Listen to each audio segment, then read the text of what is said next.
We will begin this event by acknowledging that we are meeting on an Indigenous land that has been inhabited by Indigenous peoples from the beginning. As settlers, we are grateful for the opportunity to meet here, and we thank all the generations of people who have taken care of this land for thousands of years. I would like to acknowledge that living in the Ottawa-Gatineau region, I am on the unceded traditional territory of the Algonquin Anishinaabe people. I wish also to recognize that we all work in different regions and locations, and therefore you're probably working in a different Indigenous land than I. I encourage you to take a moment to think about on which territory you are today. Thank you.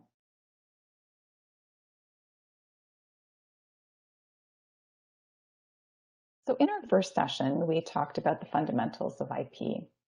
In our second session, we learned how to use IP as a business tool, including what we think about when we're building an IP strategy. And in this third session, you will learn about some of the government programs and financial supports that are available to SMEs to protect their IP, a core asset that must be recognized, valued, and protected. IP Talks is the first collaboration of our recently launched IP Village initiative, which is helping teach our clients how to navigate and use the IP ecosystem, and which include organizations that help build Canadian businesses. Our core partners are the Business Development Bank of Canada, the Global Affairs Canadian Trade Commissioner Services, Export Development Canada, the National Research Council's Industrial Research Assistance Program, the Intellectual Property Institute of Canada, the Department of Innovation, Science and Economic Development Canada, and of course, the Canadian Intellectual Property Office. We know that it takes many people's help to build a successful business, and we're here to help you every step of the way.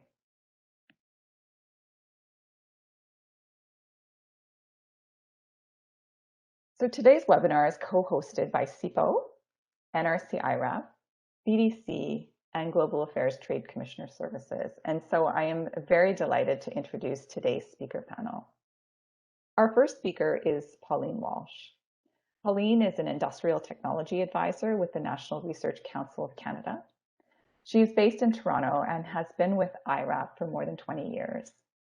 She came to IRAP after a career in both science and business.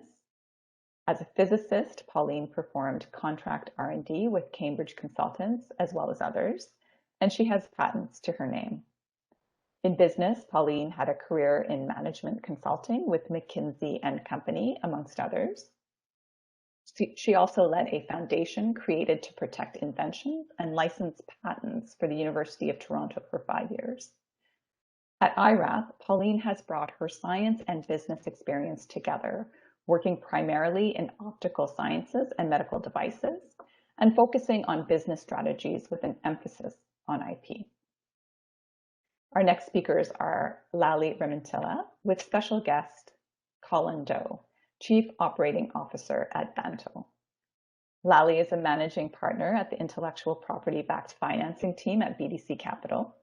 She oversees and provides strategic guidance to a national team that helps IP-rich companies become global leaders by accelerating their growth and commercialization of their innovation. Following nearly 2 decades of experience as a financial executive in the technology sector, Lally moved to investment, becoming the Chief Financial Officer and then President and CEO of the commercial lender Quantius. Prior to that, she was Vice President of Finance and Administration at Nulogy Corporation. She was also a Vice President at Lavalife and Lucent Technologies Canada. Lally is a board member of the Innovation Asset Collective, an Associate Fellow at Creative Destruction Lab, and a member of Grand Challenges Canada's Investment Committee. Lally is a proud supporter of Canadian innovation and derives great satisfaction from partnering with founders and management teams to help them scale. She's an experienced gender lens investor with an eye to creating impact for women globally. A chartered professional accountant, she also holds a Master of Business Administration from York University and a Bachelor of Arts in Communications from Ateneo de Manila University. Our final speaker is Luc Pham, who is currently the Deputy Director of the CanExport SMEs program at Global Affairs Canada. Luc joined the Department of Foreign Affairs and International Trade in 2008. In Ottawa, Luc has held positions in the Pacific Gateway Marketing Group, Europe and Central Asia Commercial Relations, and Southeast Asia and Oceania Commercial Relations divisions. He has served abroad in Turkey as Second Secretary for the Commercial Division and in Myanmar as Counselor for the Political and Commercial Divisions. Luc holds degrees in Computer Engineering, an MBA, and a graduate diploma in International Relations. I am Nina Kushwaha, and I'm the Director of CIPO's IP Awareness and Education Services. I'm a scientist by training and have been involved in the IP space for over 15 years. I have a keen interest in helping Canadians and their businesses understand how their IP assets can allow them to gain a competitive advantage to drive their growth. And of course, this all starts with awareness and education. So I offer a very warm welcome to all of our speakers and an extended thank you from CIPO for offering your expertise to our audience today. So now let's get to the good stuff. I will hand the floor over to our first speaker, Pauline Walsh, who will be speaking to us today about ITA support and the NRC's Industrial Research Assistance Program. Pauline?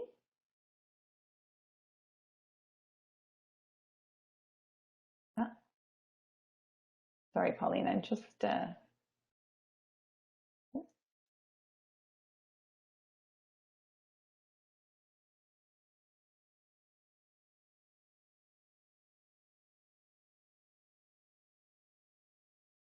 you. Mark, could you... Thank you.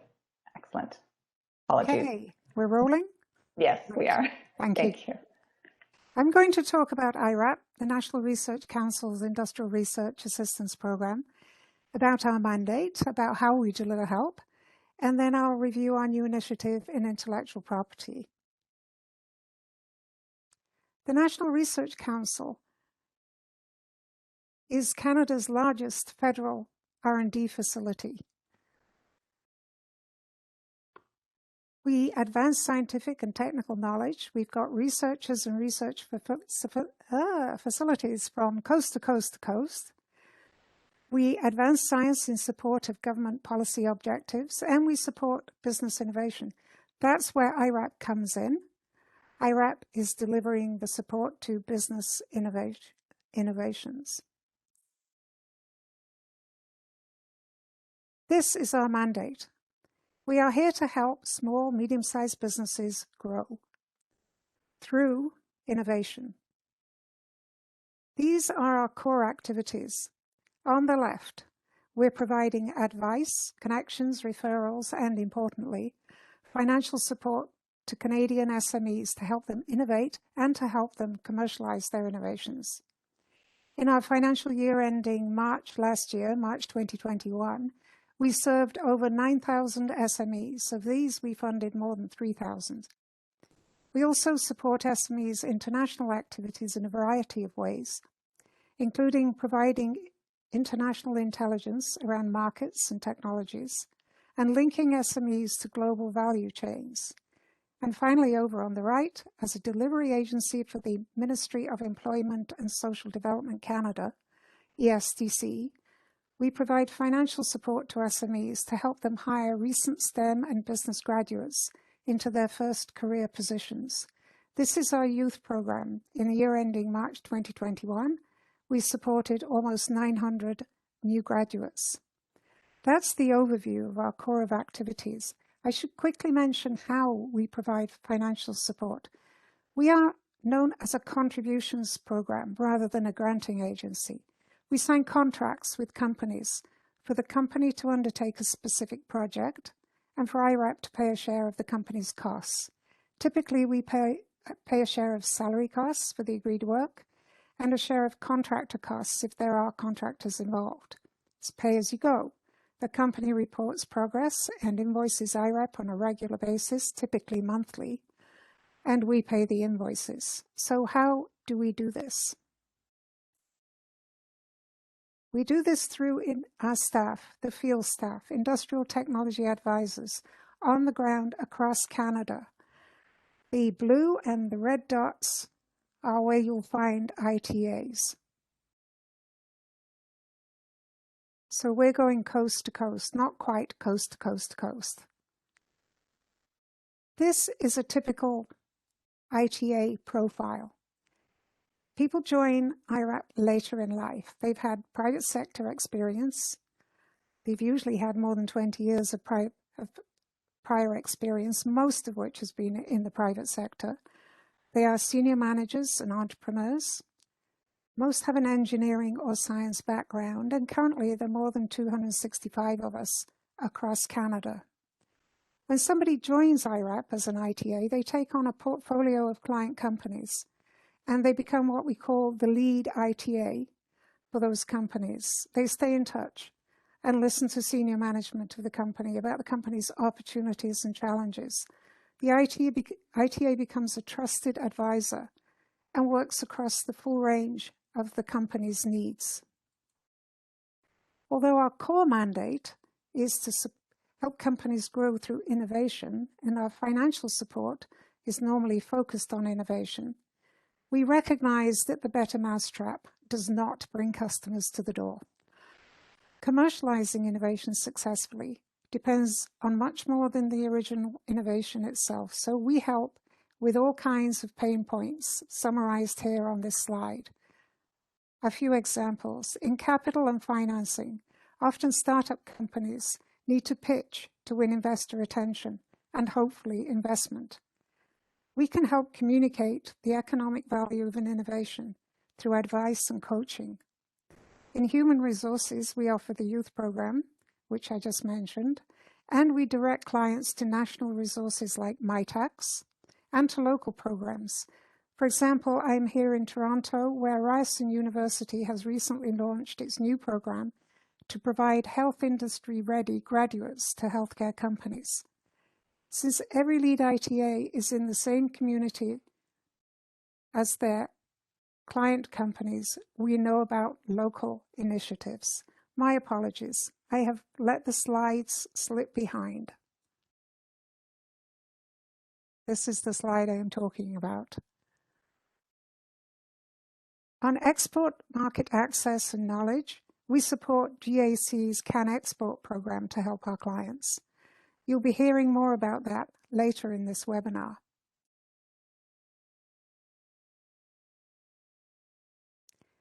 So this is how we look at our work. We have one umbrella that is labeled advisory services. This is everything that we do that does not provide financial support directly to the company. We provide technical and business advice. Sometimes that's something I can do through my own background and experience. Sometimes I can find a colleague in IRAP who can advise, such as a manufacturing specialist ITA with a background in medical devices to advise on building a first production line for a new medical device. Referrals to other programs and services. Sometimes IP Assist. Sometimes IRAP has already arranged expert advice from specialists in a field, in a university, a college, or a nonprofit institution. Under these arrangements, client SMEs can get specific help at almost no cost. For example, currently we have such specialist services around cybersecurity, a topic of concern for almost all our clients today. In linkages and networking, we also refer clients to programs in other departments and agencies. An example would be the BDC IP financing program, which you'll hear about shortly. And we can also connect clients to specialized resources and researchers in NRC itself, an NRC facility or a researcher group that can help. The second major component of our work, over on the right there, is the financial side of it.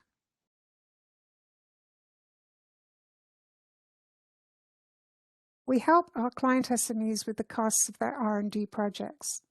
Currently, our assistance is at up to 80% of project salary costs and up to 50% of project contractor costs. As I mentioned earlier, IRAP also provides financial help to SMEs to hire highly skilled post-secondary new graduates into their first career jobs. And in the international area, we support Canada's international agreements. Currently, we support R&D collaboration with partners in the EU, Israel, India, South Korea, and Brazil through programs such as the Canadian International Innovation Program, CIIP, and the Eureka Eurostars program. So who is eligible for this support? The first criterion. The company must be incorporated in Canada, Canadian incorporation or provincial incorporation, and have a payroll of salaried employees, at least one, and no more than 500. As you can see in this chart, in fact, most of our clients have fewer than 50 employees. The second criterion, the SME must have the potential to grow through innovation and want to do it. Beyond that, we are sector agnostic. We support in all parts of the economy. Those are the basic eligibility criteria for working with IRAP. Who do we support? The basic eligibility are at the top there. Then we move on to the assessment of the business and the project.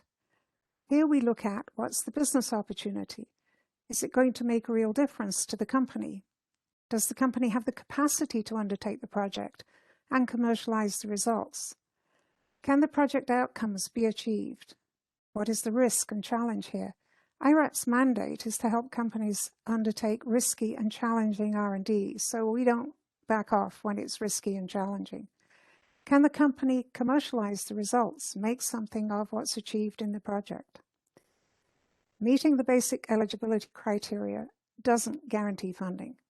Both the firm and the proposed project are evaluated on an individual basis. Sometimes it's by the firm's lead ITA, if it's a very small project, more often by a team of ITAs who will have technical expertise and business sector expertise applicable to this proposal. We also help clients in the international arena, trying to help clients to grow globally. IRAP's international division helps our clients identify opportunities for R&D collaborations and for commercialization with world-class organizations around the globe. And we can financially support a client's work in an R&D collaboration through project support, as I've just outlined. Working internationally reinforces the need to address intellectual property.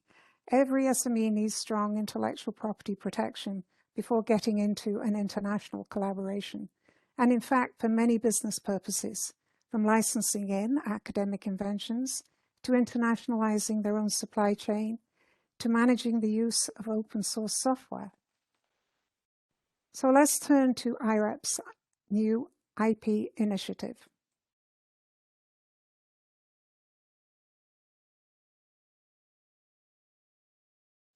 This is called IP Assist. The federal government's support for this initiative was announced in the federal budget of March 2021. The focus was to help SMEs improve their use of intellectual property tools to support their business strategies. Subsequently, IP Assist, as our initiative is called, was soft launched in October 2021. IP Assist is designed as 3 steps, basically learn, plan, act. Step 1, we help SMEs become more familiar with IP tools. This step is focused on exploring IP for business purposes and on education and learning. We are relying on the extensive resources of organizations like CIPO to help SMEs with this step.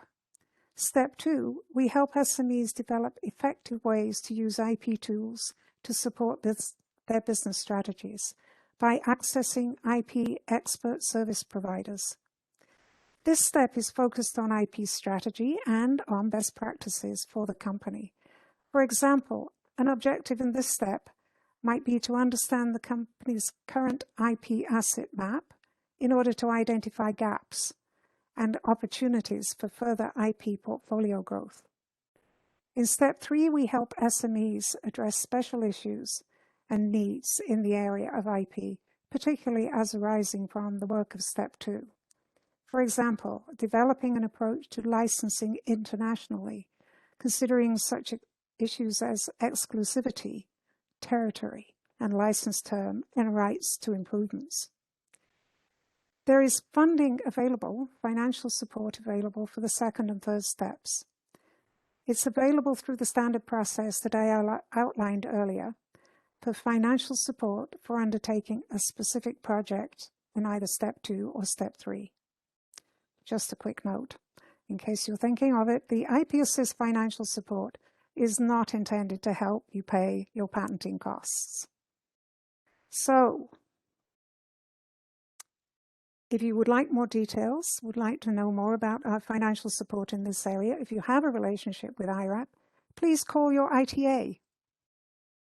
If you are not an existing client of IRAP, please get started by calling 1-877-994-4727, the telephone number on the screen here, and talk and find out if you can become a client, and then you'll have your own lead ITA to talk to. Thank you. Thank you. Thank you very much, Pauline. So thank you for providing such a comprehensive overview of the NRC-IRAP program, and especially the services that are provided by ITAs. I know that there'll certainly be lots of interest, I'm sure, in the IP Assist program once it is formally launched in the near future. So with that, I will turn to our next speaker, Lale Ramanchila, with special guest Colin Joe.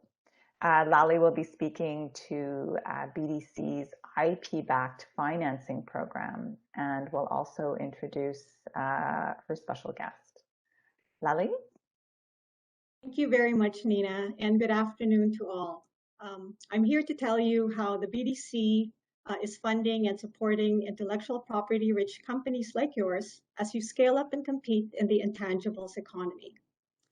In this talk, you will receive information about the key features of our intellectual property-backed financing fund and hear the experience of one of our portfolio companies. But before we do that, let me tell you more about the BDC. BDC is the only Canadian bank devoted exclusively to entrepreneurs. We complement the role played by the private sector financial institutions. We are a Crown corporation with a mandate to provide financial and advisory services to small and medium-sized businesses in Canada. We are also very proud to be called a B Corp, having received the Beneficial Corporation certification. Being a B Corp, we strive to create greater economic opportunity, strengthen local communities, and preserve the environment. We have three pillars: BDC financing, which is the division that provides term loans to SMEs; BDC advisory, which is a team of subject matter experts who offer management consulting services to guide Canadian businesses; and BDC capital. This is the BDC's investment arm, which offers a variety of customized financial solutions to help innovative Canadian companies scale their businesses into global champions. At BDC Capital, we recognize that IP-rich companies struggle to get sufficient capital to fund growth. And therefore, in July 2020, we launched a $160 million IP-backed financing fund to support IP-rich companies. So you may be asking at this point, what is IP-backed financing or intellectual property-backed financing? Well, simply put, it's an investment process that attributes value to both tangible and intangible assets of innovative companies. We at BDC Capital incorporate intellectual property analytics and valuation techniques as part of our investment process. We have an experienced team that has a track record of investing in knowledge-based companies and have that IP expertise. We go deep into understanding a company's IP strategy and portfolio to understand the company's product market moat fit. This is a concept that was discussed in last month's IP talks. So this allows us to generate insights into a company's creditworthiness, competitive advantage, and future potential not seen by other investors. So now let me tell you more about how the fund works. The fund was designed to meet the needs of knowledge-based companies with strong IP strategies and rich IP portfolios. It is a scale-up solution. We are able to invest in companies, both private and public, across all industries and sectors. We're particularly strong in finding ways to fund and support companies in IP-rich and intensive industries. We have made investments in areas such as advanced manufacturing, medical technologies, cybersecurity, telecommunications, advanced materials, and clean tech. And we have also evaluated companies in semiconductors, ag tech, and consumer products.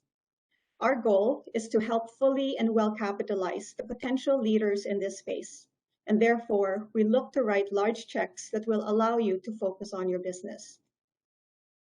We invest somewhere between $3 to $10 million per company in one or more rounds of financing. And in order to address your unique needs, we have the flexibility to make investments in term debt, convertible debt, and minority equity. What also makes us very unique and value add in the market is the degree in which we will support our portfolio companies in their IP strategy and development. For the life of our investment, we will continue to monitor the strength and value of your IP portfolio and make introductions when needed to global IP experts, customers, and other investors who can help you scale. So you may ask, what are the eligibility criteria for this fund? So there are three things that we look for. One is you have to have an emerging or established registered IP portfolio with granted patents. The team is currently strong in valuing patent portfolios, though we do take into account other forms of IP as part of our investment process. Two, you have commercialized your IP portfolio and have recorded at least $1 million in revenue over 12 months. This revenue stream does not have to be subscription-based or recurring in nature. It can be a product, service, or IP licensing sale. And three, you demonstrate a plan, an ambition, and the potential to be a global leader. Most of our portfolio companies are already exporters, with a few already having global operations. So now let's make this real with a fireside chat with one of our portfolio companies. To everyone, please welcome Colin Do, Chief Operating Officer of Banto International Limited. So Colin, just to make an introduction, is a lifelong entrepreneur, having started his first business, an alarm company, right out of high school. Over the course of the next 28 years, he grew his company to a boutique security integrator providing electronic security systems for high-risk corporate facilities across Canada. He sold his company to a public company in 2018, after which Colin joined Banto International as Chief Operating Officer. So Colin, can you tell me more about Banto? Sure.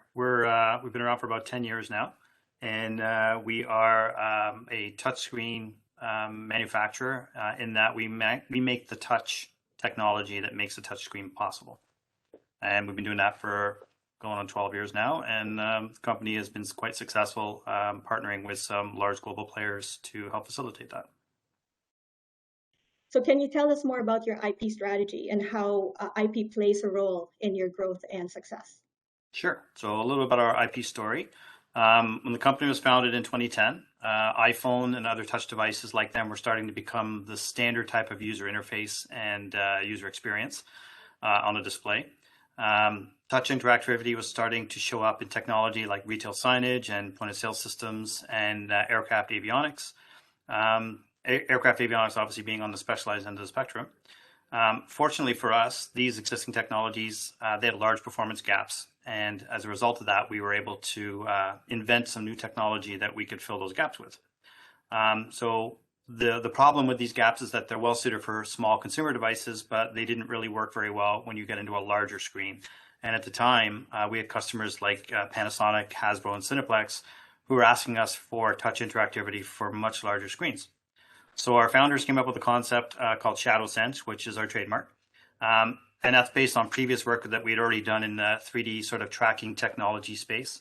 In a nutshell, we developed a concept for touch tracking based on detection of shadows cast by objects, similar to how like a sundial works. which allowed us to triangulate a position of an object on a screen. And so through many months of ongoing experimentation, we realized the benefits of this concept. This led us to our first few foundational patents, and effectively creating because we effectively created a new kind of touch technology. And then over the course of the next 5 years, we filed over 70 patents, 25 of them of which were granted. We were able to commercialize some of that work into products like smartboards, medical touchscreen devices, and fighter jet cockpits. And while there's been some catch-up and commoditization in consumer touchscreens, ShadowSense still continues to be on the leading edge in the specialized markets that I mentioned. So what makes some IP-backed financing different from any other form of financing that you have received? So in our experience, traditional financing is typically based on hard assets and revenue, the things that banks can seize when things go wrong. IP financing is a little bit different. Not only, obviously, do you have to have a decent asset base, but they tend to be more focused, what we found, on the future commercial potential of knowledge and ideas. And this is an important distinction because with BDC, for example, you have to be working with a bank that understands the vision, the nuances, the technology to a degree so that they can understand what that overall roadmap looks like to connect the dots. With us, we received the financing at a time when the company was starting to transition from an R&D company into a market commercialization kind of company. And at the time, we were too late for early stage investors, but too early for growth-based investors. So IP financing gave us the funds we needed to commercialize without dilution, which is important, so that we could buy inventory and create systems for future sales. Thank you very much. Now, IP-backed financing, I always tell people, is not for the faint of heart. It is a very extensive process. There are a lot of information requirements, a lot of meetings, a lot of questionnaires that need to be filled out. So how did you, as a company, prepare for this kind of financing? And what advice would you give other companies who are looking to obtain IP-backed financing? Big question.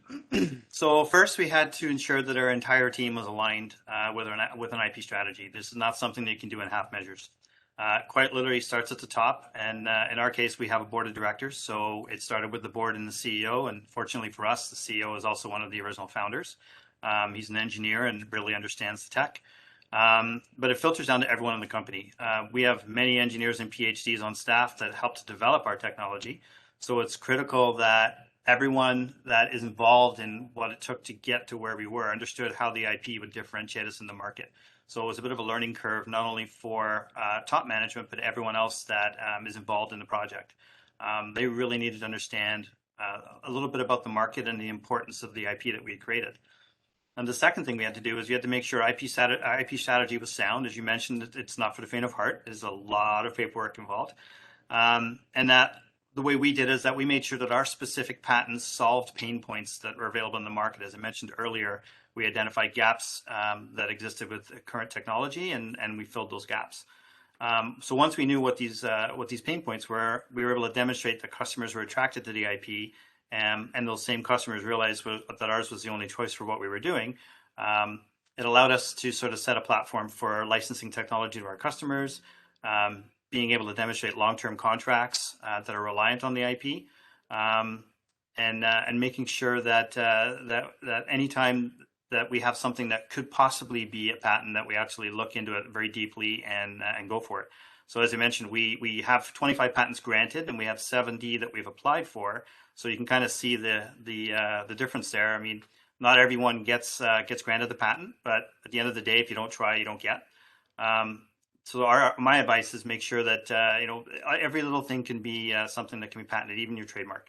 And I'll point out that the little power off sequence of Apple, when you actually drag the power bar across the screen, is actually a patented component of Apple's I/O. So things like that can actually make a big difference. Well, thank you very much, Colin. I think this has been very insightful, and I hope the audience has learned from your experience having gone through the journey of IP-backed financing. Thanks for having me. Yes, thank you. And to the audience, thank you very much for joining us today.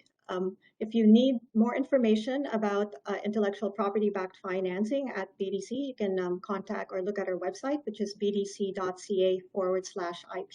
and we have contact information available for you as well. Thank you very much, and back to you, Nina. Excellent. Oh, thank you so much, Lally and Colin. It was really great to hear about this type of financial support that recognizes the strength and value of a company's IP strategy, their portfolio, and of course, seeing how it works in practice. So I love that idea. What I was hearing from you, Colin, was the idea of building that IP culture.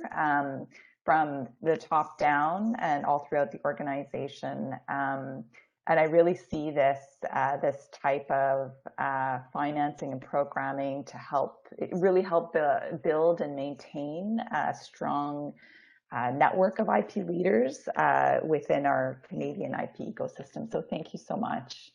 So our final speaker is Luc Pham. Luc will be talking to us about the Trade Commissioner Services CanExport SMEs program, which helps SMEs break into new international markets. Luc, over to you. Luc, I believe you just need to unmute. Can you hear me? Yes, I can hear you now. Thank you. Okay. Thank you, Nina. Hi, everyone. My name is Luc Pham. I'm the Deputy Director of the CanExport SMEs program. I'm here to talk to you about the program and how it can help companies tackle international business development activities, including IP protection. So CanExport bread and butter remains funding trade shows and travel. But we also fund targeted activities supporting IP protection. So, next slide.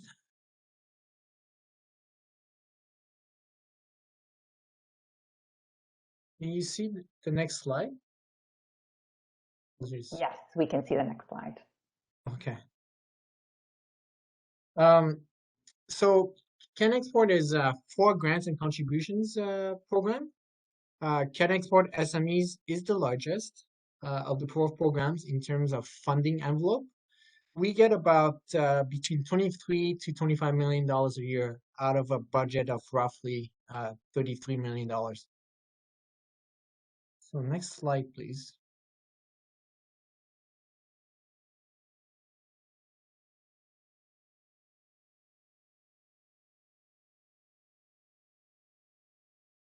Next one. Thank you. So we help Canadian SMEs do business development for their products or services in international markets where they have no sales or limited sales. Just like the Trade Commissioner Service, we expect companies to be export ready.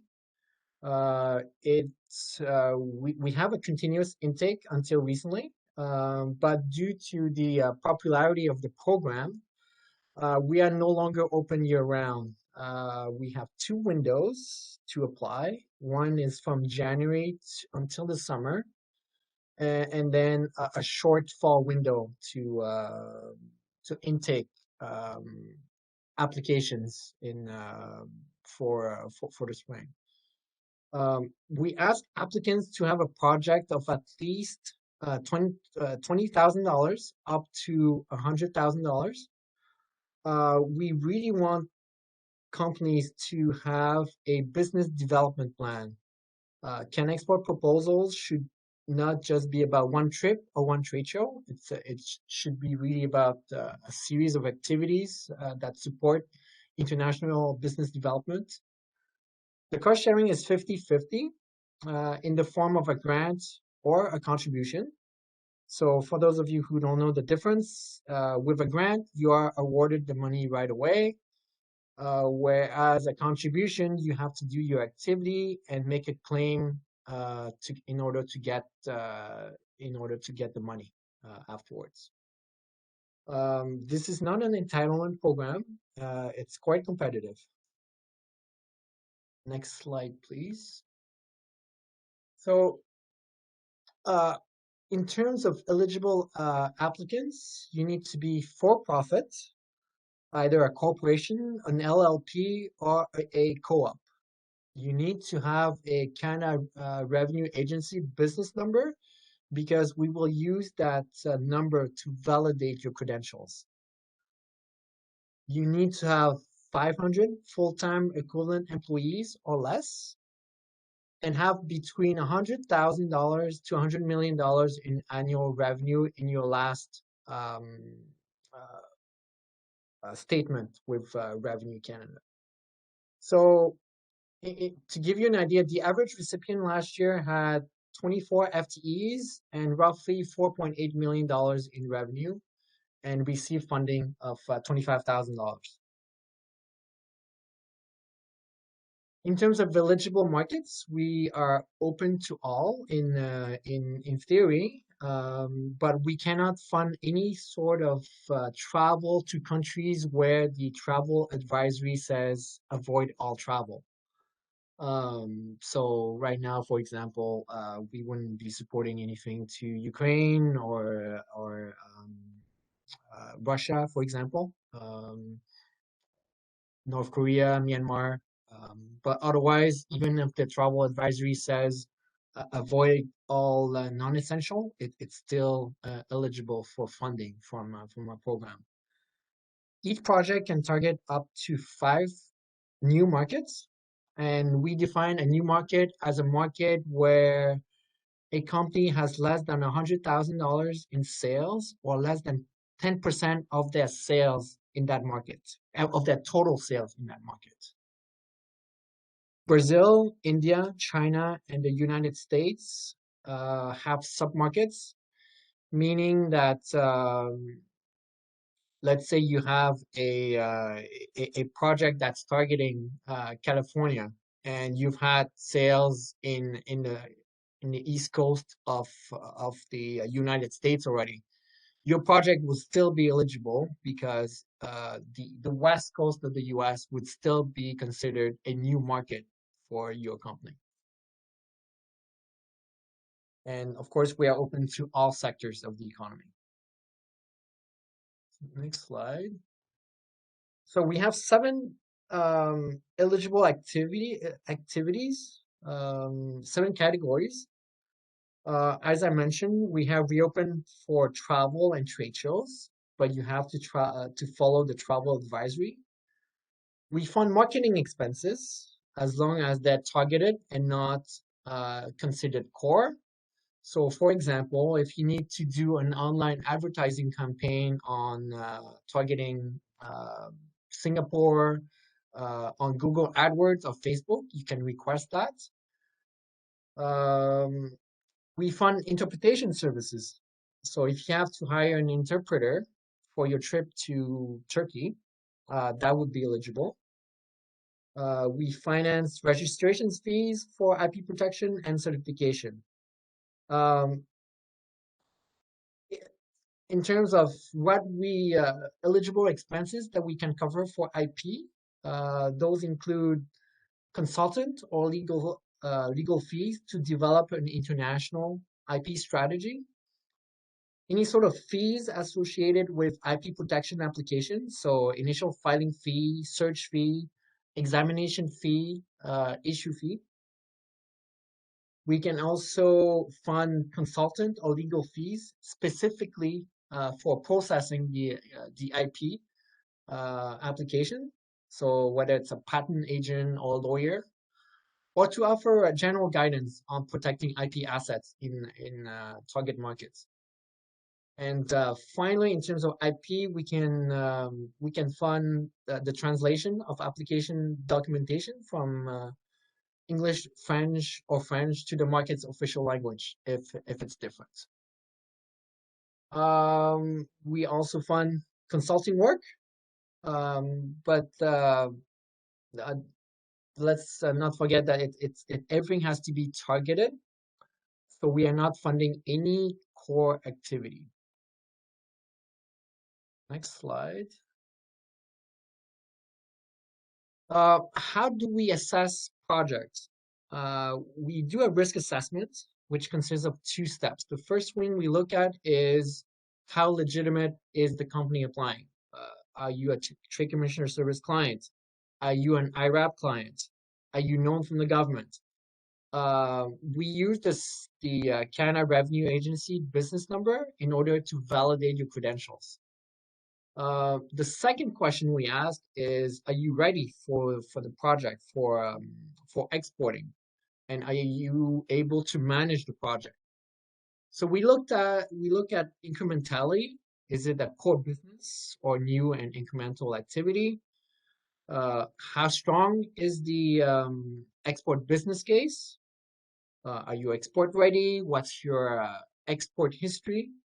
We also look at the market potential of the product or service, and how your project aligns overall with Government of Canada trade priorities. So we prioritize FTA markets, underrepresented groups, women-owned, Indigenous-owned businesses.